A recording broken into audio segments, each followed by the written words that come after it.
Welcome. Okay, welcome to the Rebuilding Futures podcast. I'm your host, Kenneth Young, along with the co-hosts Aaron, Charles, and Miss Grace. How's everyone doing today? This glorious Friday. And Doing well. I'm Hap- doing well. Can't complain at all. Can't complain. We got a little rainy weather down here in Dallas, but it's still good. Yeah, right. it's nice right now. It's like a mile 72 out here around this way. I'm just enjoying the nice weather. I can sit out here and don't have to worry about sweating, don't have to worry about getting wet. I'm loving this right now. Yeah, I Right. can tell because man, Rubbing it in. that smile is coming through, Aaron. That smile is coming through. So whatever is going on, you enjoying it up there because I'm you got the enjoying it, smile man. for it. That's good. That's good. I'm enjoying. Yes, sir. So let's Okay, so let's let's get it get to started. it. Okay. So we want to welcome to the platform Umar, aka Pound, my husband. Welcome, baby. How are you? Happy Well, Friday. happy Friday. How y'all doing? Good, Doing, Umar. How you Doing doing? well. All right. doing well. So, um, I would like to give you the opportunity to just to give us a little bit of background about yourself and what you got going. All right. Hey, yeah, my name Umar. I'm from East Baltimore, born and raised. I've been locked up now going on for 20 years for murder and racketeering. Well, high for murder, racketeering, aiding and abetting. And I stand here today as a changed man. That's Okay. good, man. That's good, man. Man said 20 years, man. So it's like they made the wire about you then. Literally. Yeah. Hey, you know what's funny? I never even watched it, right? Because when I was home, I used to see them doing it, but I'm like, y'all talking about us. I don't want to watch that. Yeah. Right. Right. And do you have a person that you know that was on the wire? That's my cousin. That's my blood. That's my Snoop is my Cousin father. Yeah, her mother and my father is brothers and sisters. Now you said Snoop. from the wire, Yeah, Oh wow, Felicia Pearson. wow. Felicia Pearson. Yeah, that's one of the Mine's favorite Marcus Pearson. characters. Mm, Yeah. okay. So she used to try to like give me the tapes and all that to look at it, but I used to be like, girl, I ain't trying to watch that stuff. We really out here doing it. Mm. So, um, tell us a little bit about your experience in being incarcerated and some of the things that you've seen and may have gone through. Like, what are some of the things? Like, I know I hear people say there's a lot of drugs. Like in prison, there's its own culture, right? Just Right. in prison, it's like several communities within a community. So you have like the Bloods over here, the Crips over here, the Muslims over here, the Christians over here, the Aryan Yeah, I Nations over tell them, here. listen, in federal prison, see, it's different because it's segregated. Like everybody in every state, in every race, is separated. Like you'll have the whites over there, the Mexicans will sit over here, eat, the blacks sit right there. But not only the blacks, like they might have like the Midwest sit right here, the South sit right here, the DMV sit right here, Hmm. and then the Bloods and the Crips sit together, and the GDs and Vice Lords sit together. Oh, But okay. like in a drop of a dime, something can happen quick. Like when I was in Florence, I was in USP Florence, like the ADX, like I know y'all heard of that. So Hmm. it's like a high maximum security penitentiary. So like the stuff I really seen there and the stuff that, I've been involved with certain stuff, it's really trauma. Trump. Okay. I would agree. I'm sure it's very traumatic because I could pretty much believe that or say that some people go in one way and they come out worse sometimes. So for you to endure almost 20 years and still be in your right mind and have changed and reformed. You and I talk about prison reform, but we also talk about it here on the Rebuilding Futures podcast. and recidivism and reentry and things like that. So I want to commend you for still being in your right. Well, thanks be to God or Allah that you're still in your right mind, considering the things that you endured or experienced or did on the streets and what you have endured inside. So, what specifically, like, was like you see people on drugs or what? Listen, listen. In prison, they don't. When they send you to prison, they don't care if you really like if you change or you rehabilitate yourself. You have to do it yourself. If you're not willing to do it yourself, they don't care. So when people come back home worse than what they was, it ain't like they try to help you. Now, me personally, I just felt as though that life ain't for me no more. So I did everything to change myself. So some people in here like to follow people and don't have their own mind and can't say no and don't say like I ain't with this. So you got a lot of people here who really changed that want to get a second chance on the street that they ain't never let down. Right. And here we know they changed.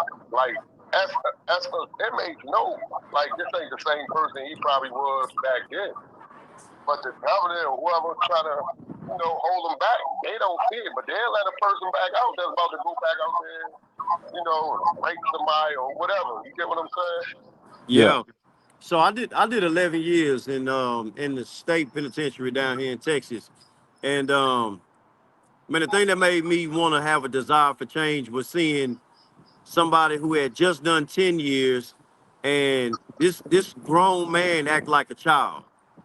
And I said, man, I don't want it. I don't want it. It just put a real bad taste in my mouth for how somebody can look as a grown man. And I said, man, that was my catalyst for change. I didn't want to be that person. I didn't want to be viewed that way.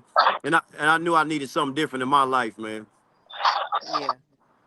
Yeah, that's true, man. Because you got to hear like you got older people who you can actually look at like, man, there's nothing I can take from him about. Right. I can't go to ask him nothing. I can't get him to give me no wisdom because he's trying to be the young dude. You know what I'm saying? Yeah. Yeah, man. So what were some of the foundational things that you did that let you know, not just to attempt change, but let you know that you were moving in the right direction for a positive change in your life? Accepting God first. Okay. That was the first thing. And then it's like everything from there just got easy. Then you start like programming your own mindset to like, okay, I know Yeah. without I'm gonna have to have some type of training, some type of core, some type of education. And then you just realize like, man, it ain't cool no more. Right. Right. I told a guy, I said, I knew I started getting to a mature space in my life when I realized that being cool just wasn't a cool thing to do. Right. Right, Yeah. right. You know, kind of turned some stuff around for me, made me look at life a bit differently, man. Um, so, so you gave me some of the foundation stuff. Having God as a foundation, as a cornerstone for your building block is really important. What else did you build on top of that platform? At first, right, I used to be like, man, you know how you think like stuff just gonna fall your way, and you sit around and be like, why ain't nothing happening? Ain't nothing going right. Right. And you started putting like doubts in your mind, but then at the end of the day, it's like something just snap in your head, and you be like, man, I gotta go get this stuff. So, Right. HVACs and welding, and you get all that in the fan. And it's real certified, like you really can get out and start working the day of tomorrow with these type of tools, right? Right. So you feel like all this stuff is free, like college and all this stuff is free, all the training, everything free. So I don't see why you won't want to do it. You ain't got to Right. pay for it.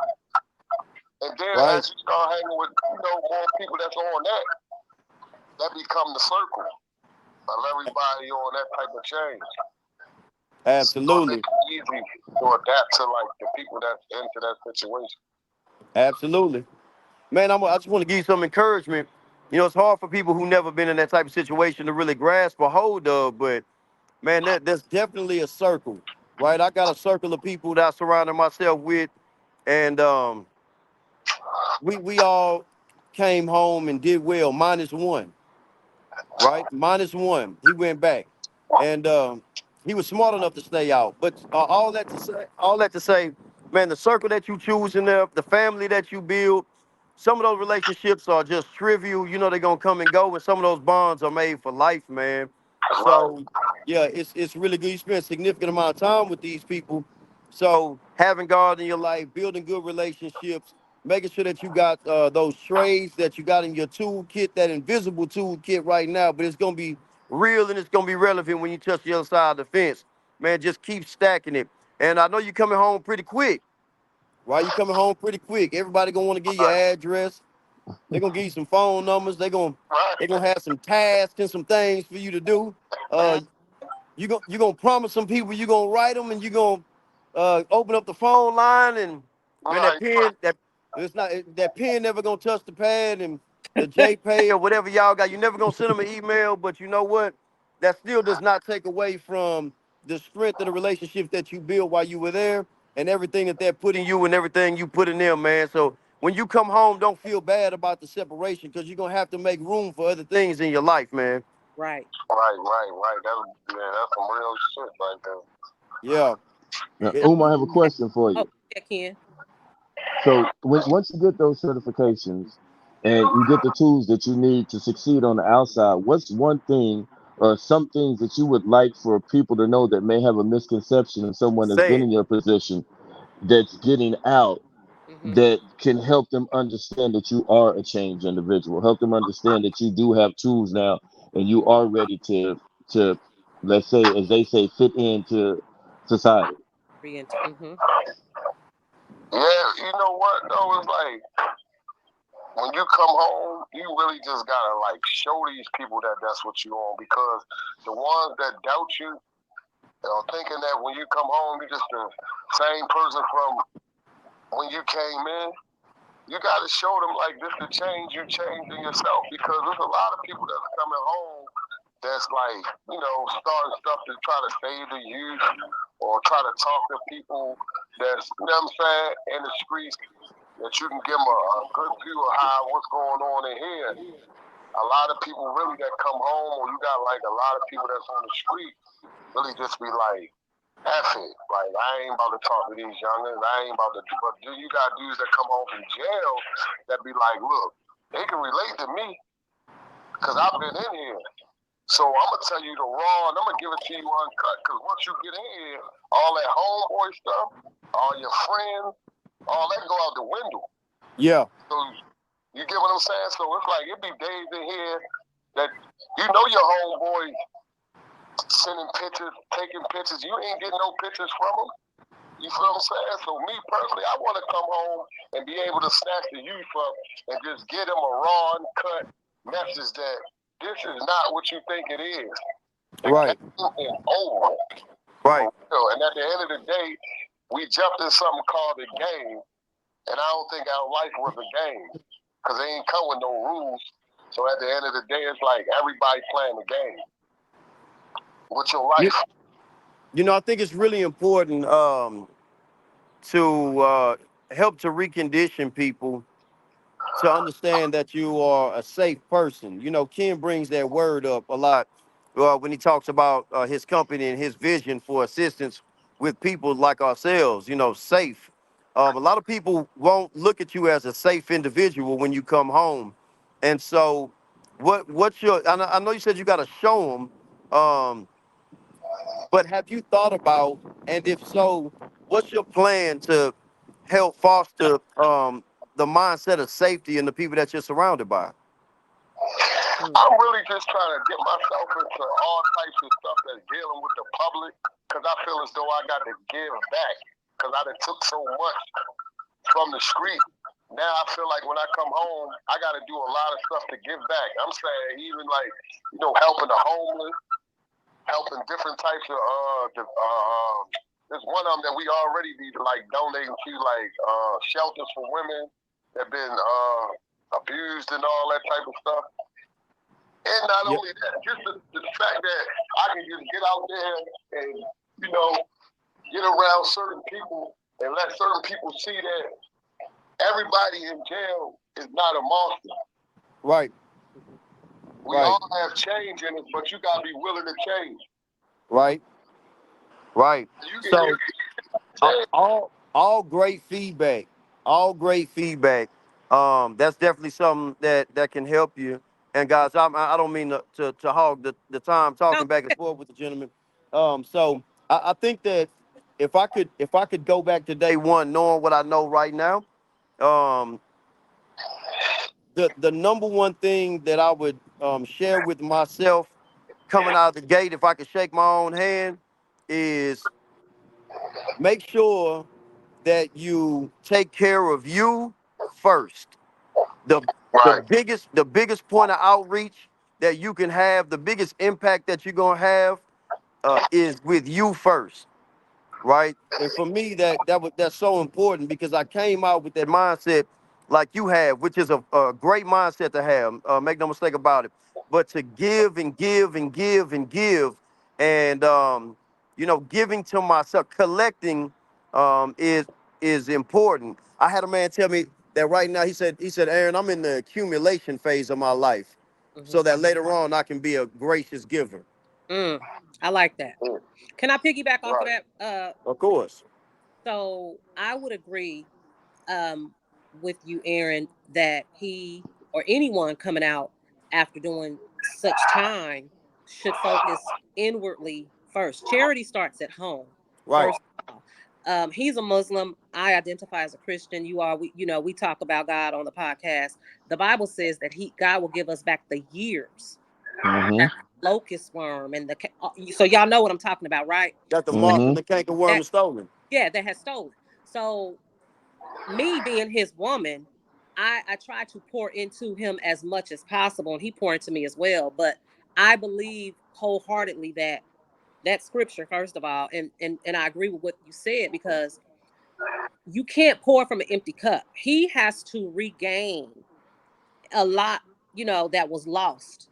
Right. Uh, a lot of time was lost, and that comes with rebuilding with his children. Rebuilding, um, you know, his life all over again in many facets, in many forms. So I would agree that that is something that he should definitely focus on first, because otherwise you'll be going around trying to please people and prove yourself over and over and over again that you're not a monster and you're not who you used to be when you went in when you were 28 as opposed to now, and you will find yourself, it will be a repetitious cycle, and only to wear yourself out because you're trying to constantly prove yourself to a society that may not even see the change. When you go to bed, as long as your heart and your God is pleased with you and you are at peace and you have done your part in society, you've already paid your debt by being in there, and you've earned your credentials, and you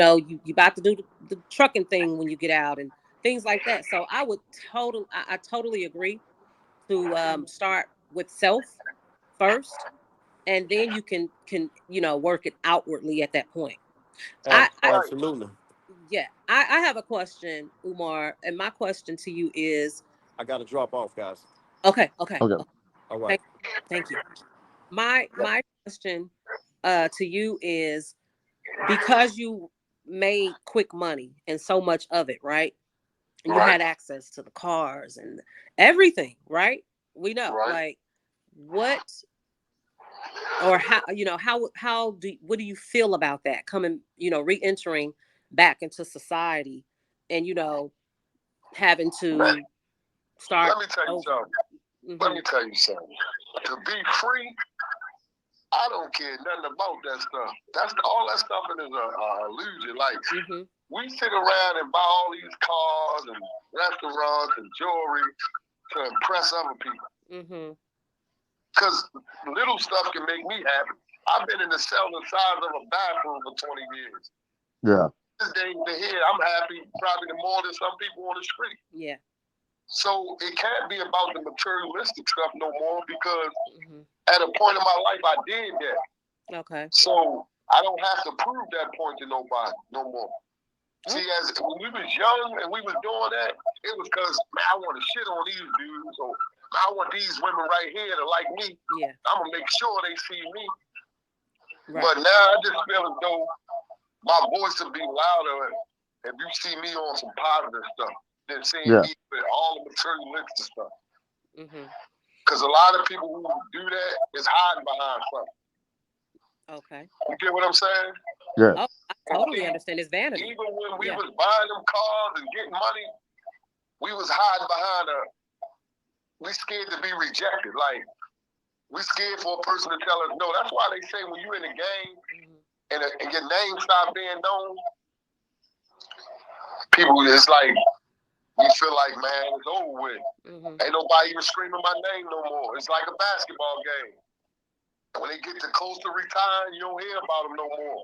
Yeah. Then they Yeah. go to the washed up stage. It's the same way with the drug dealing and the street thing. I come from a family, and I'm the only family member in jail. Ah. So my brothers and sisters, all of them went to college. Mm-hmm. So I chose the street. The street thing chose me. I chose the street. Because my brothers and them was from the same project and everything I'm from, and I'm the only one who got it fascinated from certain stuff that I seen that triggered me to want to be into the streets. Mm-hmm.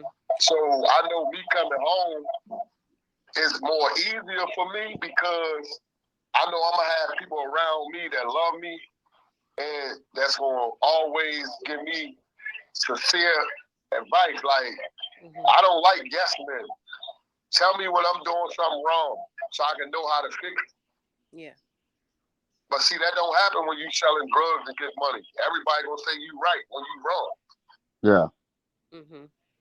So what? Now, Umar, Go ahead, Ken. I have a question for you. So Right. I'm working with the youth out here in the Dallas area, and you know how you see now a lot of athletes are trying to be tougher than they need to be instead of just playing Right. sports and sticking to what their God given ability is. Everybody's trying to be tough. And I want to play this podcast for some of those youth that we're going to be working with. So what would you say to some of those youth that they have a skill set and they have a gift to do great things, but for some reason they just trying to, as you said, choose the life. They're trying to choose the life. So what would you say to some of those youth right now? Man, I would like to tell them, take a very good look at yourself in the mirror before you sit there and accept them negative ways when you got a talent to be, rich forever, playing basketball, football. Because how we look at y'all when y'all do that, as some clowns. Yeah. Because what you want to be, Michael Jordan or Odell Beckham in jail? You get what Yeah. I'm saying? I'm in here right now with an ex-NFL player named Darren Sharper. You probably know him. He Yeah. played for New Orleans. Yeah. Saints. Uh-huh. My homeboy. Like, I just was talking to him just now. So I ask him all the time, like, how do you feel from coming from all the stuff you came from, never been to prison, to come in here and adapt to this like that? Because see, that part will make me probably been crazy because I've been getting locked up since I was young, juvenile, so I was basically laced for this situation. Not like I was ready for it, for all this like time I've been locked up, but like I was more laced in the person that just come right off the street and get 20 years. You get what I'm saying? Yeah. Yeah. Them guys got to stick to what they, because I'm telling you, man, we as street dudes do not respect them sports guys who try to have guns and act like they beefing with people. That ain't y'all, man. Yeah. That ain't y'all. And it ain't even cool. Yeah. So what about those people that make it out of the hood, or they Some make it rappers. out, they become athletes or rappers, some rappers, you're cool with. What about the people that make it out and they go back to the hood and they find themselves, some of them it's like, well, I'm gonna go give back to my community. But some of them, to me, this is just my opinion, they go back because they feel now more empowered because they have more than the people have from where they come from. So now I got to come through in my Bentley, and I got to come through and this and that, and in my Lambo, and I'm in the hood, and I'm video recording me in the hood. But then they get robbed, and then they get their jewelry taken, or they get shot up, Lord forbid. What would you say to those people? Because it's like, if God, I look at it like this: you can't take everybody with you. You tell me that all the time, right? And if God elevate you, it's for a reason. So why would you want to go back to where God pulled you up out of? Because listen, dudes be having fake images. So they try to, after you get so much money, some people think money make you tough or make you a gangster or something like that. When you got certain people that really look at you like, man, you ain't nothing. Listen, I was on the street. I'm gonna tell you this some real stuff, man. I was on the street involved with murders and stuff like that. Now I can see a dude who probably, I know he killed 2 people, but I will look at him like, man, he ain't nothing. I don't care about them 2 people he killed. He ain't like us. You get what I'm saying? Yeah. And it makes you feel like I ain't even respecting him. I know we turned up. So you had these rappers try to get under certain people that live that life, and then they start thinking they live their life. Okay, I see what you're saying. Like the image. So that's like with Young Thug. You know, I mess with Young Thug. Yeah. Like the stuff they saying ain't even true. Like he been stepped away from the street. Stop like going around and all that. Yeah, he had a clique that was still they little clique, but like actually coming in the hood and all that, that man ain't even used to be doing that type of stuff. So I know how it can look from the outside. And I know how people try to make stuff look like today. That's why a lot of people be on Instagram flashing and then they get robbed and killed and stuff was fake or they ain't had no money. All that come with this fake rap stuff that these guys promoting. These guys are talking about how much drugs they take and don't even get high for real. Not realizing that people are listening and they are watching. That's what I'm saying. Even with the beef with Drake and all of them, like the young people, our young men and young girls, and even some adults, but the youth are more impressionable, so they're putting out this image and this facade, so to speak, that they're leading these lifestyles that they really don't, and the young people are like looking at them as heroes and role models, and I want to rap now, and I don't need to go to school. This generation is fascinated with delusion. Yes. Yeah. So it's like whatever they see, that's what they think. Yes. See, when I came up, you had to show me. Yeah. You couldn't just sit around and say you did this and did that. I would actually have to see. Yeah. But that also falls back on guys like me too, because like I feel like today's time, man, I just want to help people that I know willing to accept the help. Yeah. Yeah. Now, if you ain't willing to accept the help, there's nothing I can do about it. May God have be peace with you, but if I can help you or save you from going to jail or getting killed or having a better outlook in situations, because there's situations that I can get in here. But I think first and say, is it worth me calling you and calling my kid and telling them that my date changed because old boy walked in front of me while I was in the kitchen table, or he turned the TV while I was looking at it? It's not worth it to me. Right. And that's the growth in me. See, back in the day when I first came, I would have been like, oh, you try to disrespect me, so I got to represent so you can see that I ain't no joke. But now I look at stuff different because I changed. So I walk away, or, I just don't say nothing because it's not harming me that you turn the TV. It'll harm me if I do something to you and I got to tell the people I love that I done got myself in another situation. Why should you sit around there and wait for me when I'm in here not even trying to come home to you? Right. Right. And speaking of that, I want to piggyback right off of that.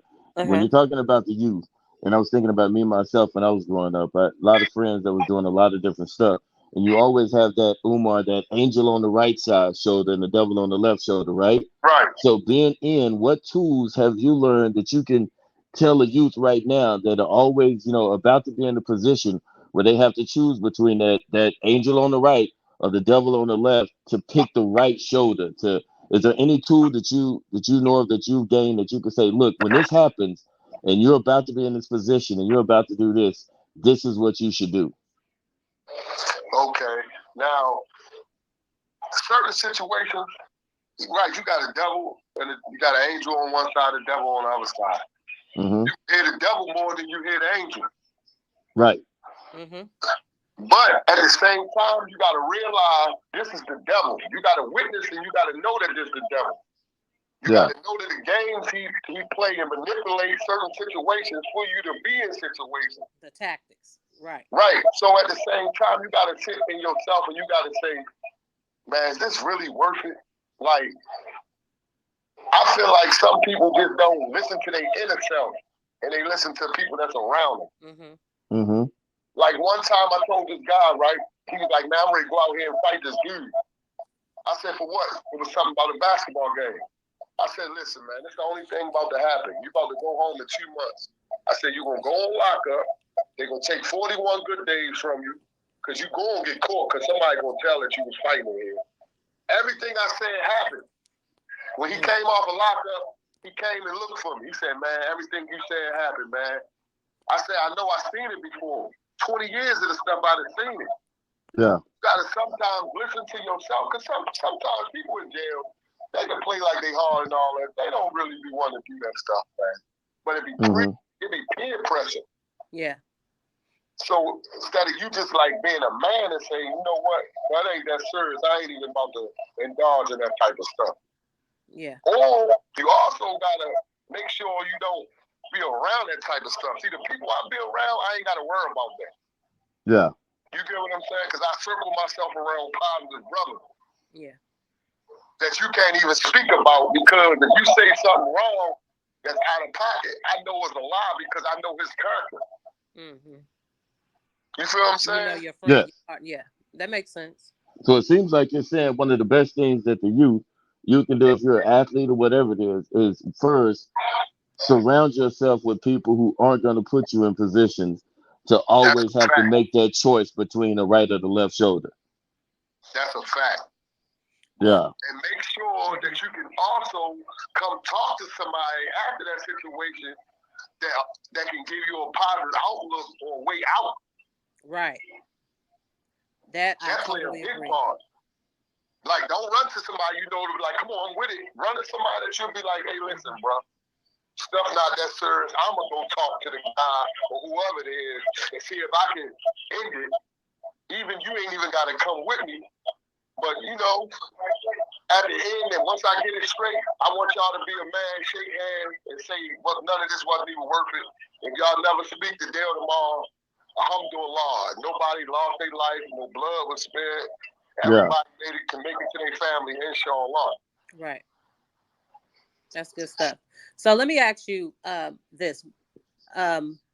Let's say when you get out, what would you say to those homeboys that they respect you, they got love for you, they're still in the streets, and they like, oh bro, I got these bricks over here, what would you say to those people that will try to pull you back into your old ways? Guess what? Huh? If they still on the streets and I've been locked up and they got them bricks over there, they better keep them over there. Nah, bro. But they said, nah, bro, I'm gonna throw you 5 of them. You come get this 5 of them. Like, come on, bro. I mean, it's all because, So guess what I'm gonna tell them, Grace? Uh-huh. Go sit in your bathroom for 3 days. Okay. Don't come out. Let your girl, your family, or anybody bring you your food to that bathroom. Mm-hmm. And then tell me if you want to give somebody them bricks. Right. You know, Most. and I think that's good for the youth, not just in what you said. I Yeah. think that should be taught in school and everything. You start making bad decisions, parents should, hey, let me put you in the bathroom for 3 days. Let's in the Uh huh. bathroom. See, I got this post on my Instagram, and I got a gun up there, and it Yeah. say, before you pull this trigger, think about spending 25 years in your bathroom. Mm-hmm. Yeah. Because that's what we in, a bathroom. So if you want to smell your silly shit, or we on lockdown, so we got to take bird baths because we shower every 3 days on lockup. You shower when the jail lockdown, you take a shower Mondays, Wednesdays, and Fridays. So Tuesdays and Thursdays, you got to wash up. Mm. Like, some of this stuff should be like, man, my mental ain't even strong for this no more to be into this.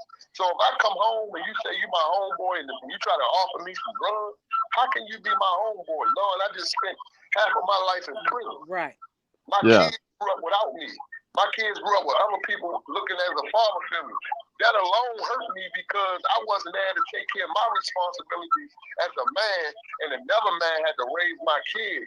And the first thing you talking about is me breaking the law. You can never be my friend. Right. That's why I say when you change, you got to change everything. My Right. friends going to change. My area going to change. My zip code going to change. Yeah. Right.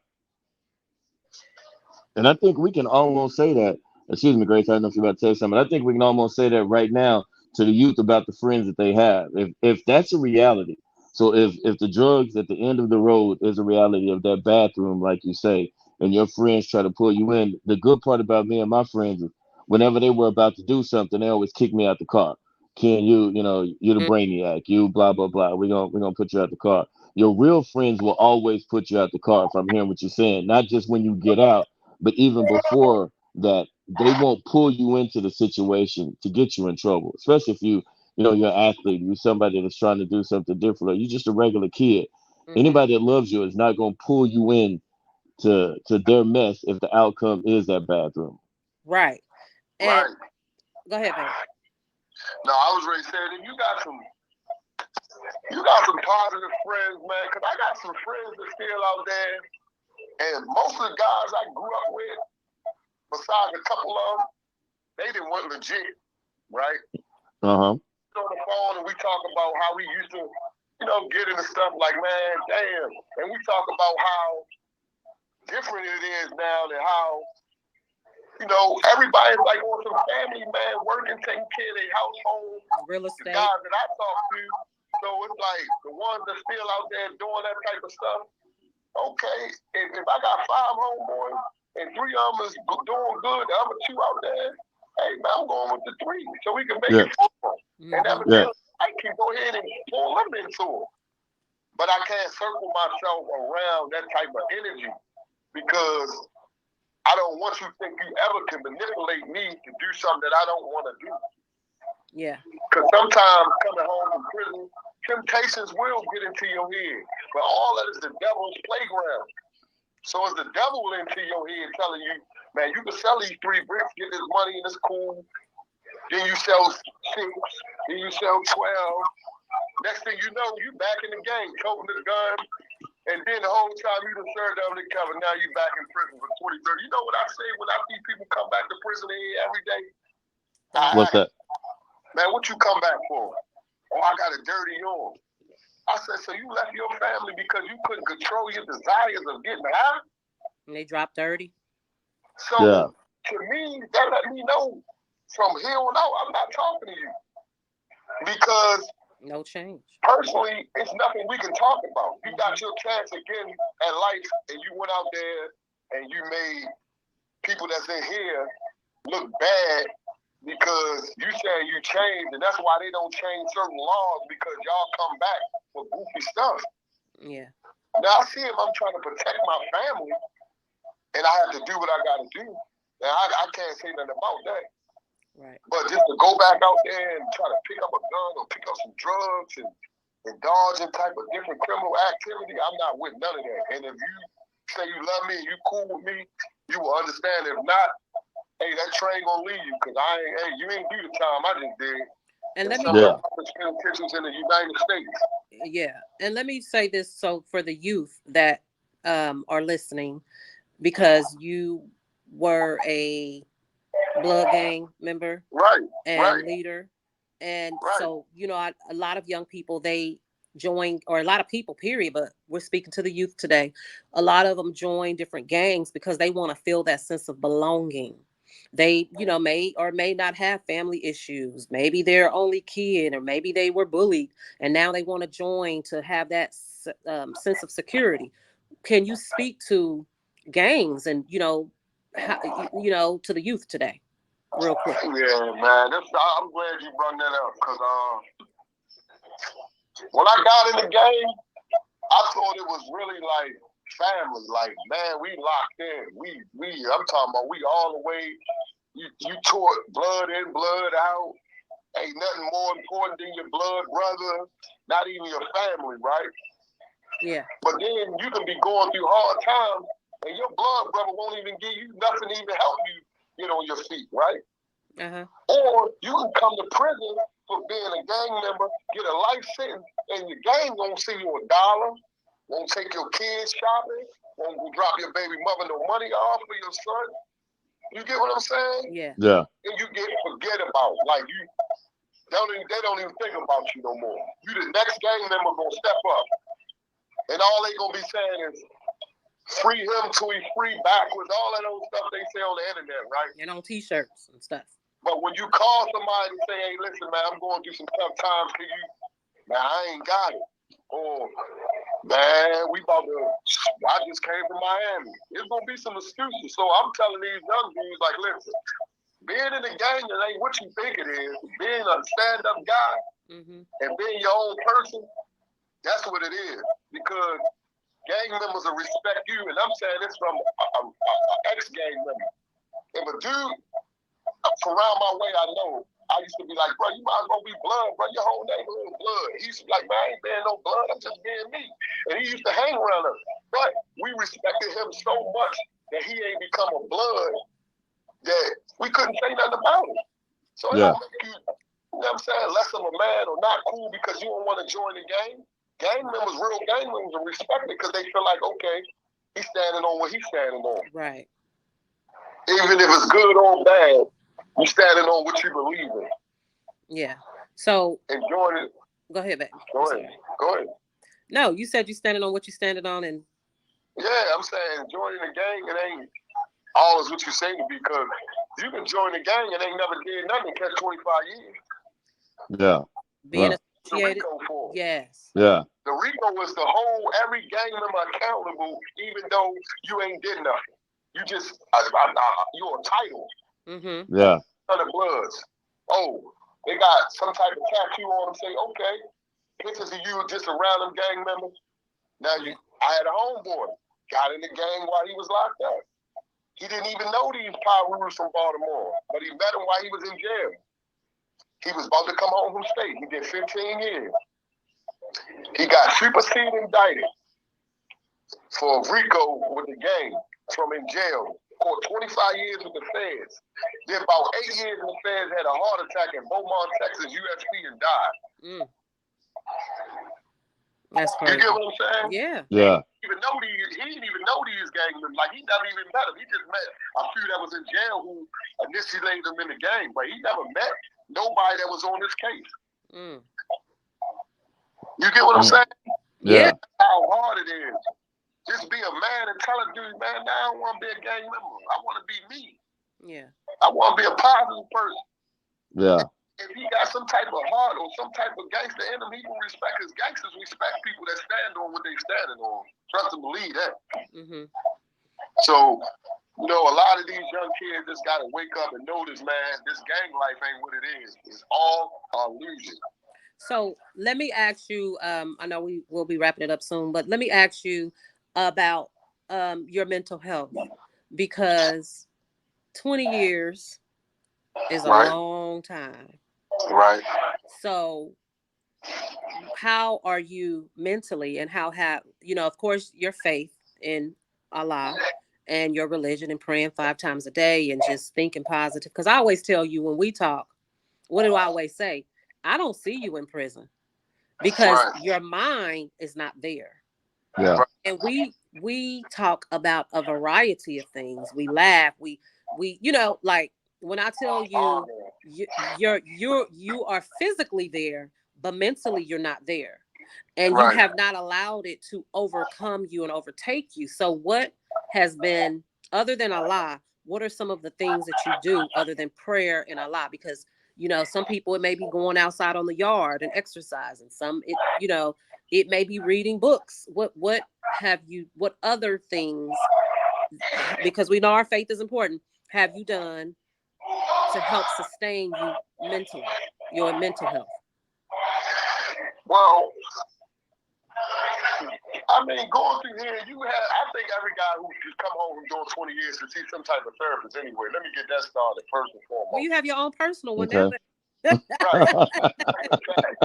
And I say that because certain situations, like, all right, I got a problem with, when I was in the penitentiary, anything happened, they dropped something called a concussion bomb. It sounded like you in the army. The whole object of the bomb is to make you like, oh shit. And it's like, boom, and there's a bunch of smoke, right? Mm-hmm. So whenever I used to be walking in the penitentiary and I hear that alarm, and it's going to be a Mexican, a Spanish is going to say, get on the ground. Then it's going to come in and get on the ground.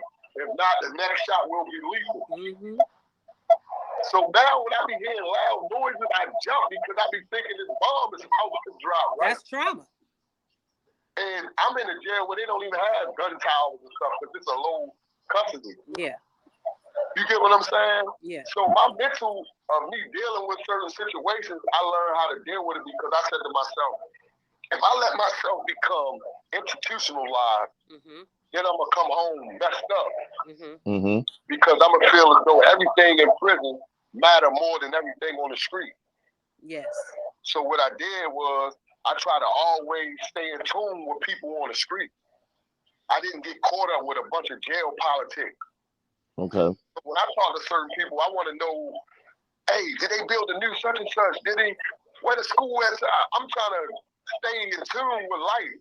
Mm-hmm. And that helped me personally because I meet people every day be like, bro, if you don't tell me how much time you got, bro, or how much I wouldn't even do that.